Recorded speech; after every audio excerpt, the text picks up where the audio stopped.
Hello, Mr. Buffett. I got two short questions. One is, how do you find intrinsic value in a company?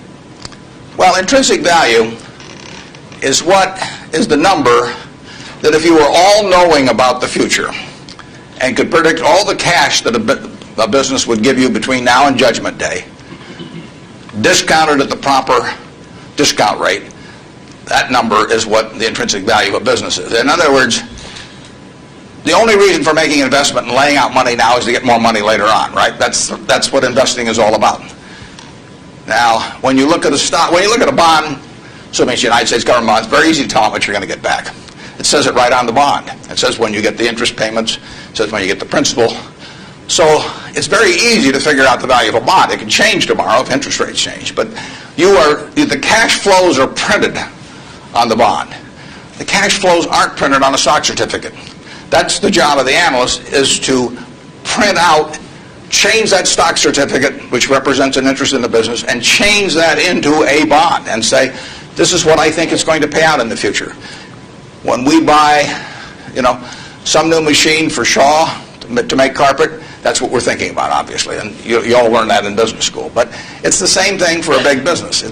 If you buy Coca-Cola today, the company is selling for about $110 to $15 billion in the market. The question is, if you had 110 or 15 billion, you wouldn't be listening to me, but I'd be listening to you incidentally. But the question is, would you lay it out today to get what the Coca-Cola company is going to deliver to you over the next 200 or 300 years? The discount rate doesn't make much difference as you get further out. And that is a question of how much cash they're going to give you.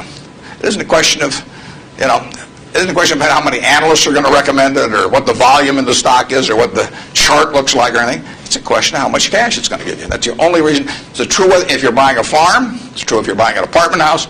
Any financial asset. Oil in the ground. You're laying out cash now to get more cash back later on. And the question is how much are you going to get? When are you going to get it?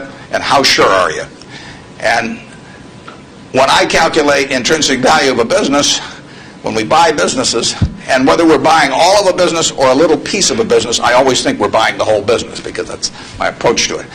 I look at it and say, what will come out of this business and when?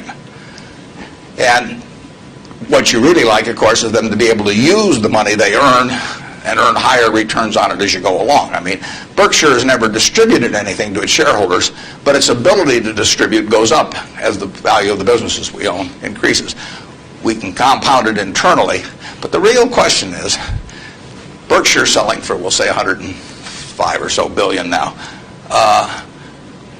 What can we distribute from that 100? If you're going to buy the whole company for 105 billion now, can we distribute enough cash to you soon enough to make it sensible at present interest rates to lay out that cash now? And that's what it gets down to. And if you can't answer that question, you can't buy the stock.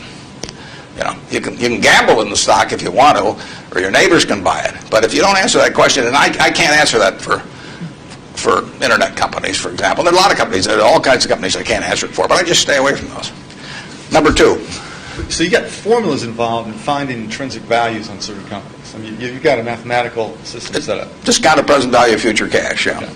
Second short question is, why haven't you written down your set of formulas or your strategies in written form so you can share it with everyone else? Well, I think I actually have written about that. If you read the annual reports over the recent years, in fact, the most recent annual report, I use what I've just been talking about. I use the illustration of Aesop. Because here Aesop was in 600 BC. Smart man. Wasn't smart enough to know it was 600 BC, though. I mean, would take a little foresight. But Aesop, in between tortoises and hares and all these other things, he found time to write about, birds. And he said, a bird in the hand is worth two in the bush. Now, that isn't quite complete, because the question is, how sure are you that there are two in the bush? And how long do you have to wait to get them out? Now, he probably knew that, but he just didn't have time because he had all these other proverbs to write and had to get on with it. But he was halfway there in 600 BC. That's all there is to investing, is how many birds are in the bush, when are you going to get them out, and how sure are you? Now, if interest rates are 15%, roughly, you've got to get 2 birds out of the bush in 5 years to equal the bird in the hand. But if interest rates are 3%, and you can get 2 birds out in 20 years, it still makes sense to give up the bird in the hand, because it all gets back to discounting against an interest rate.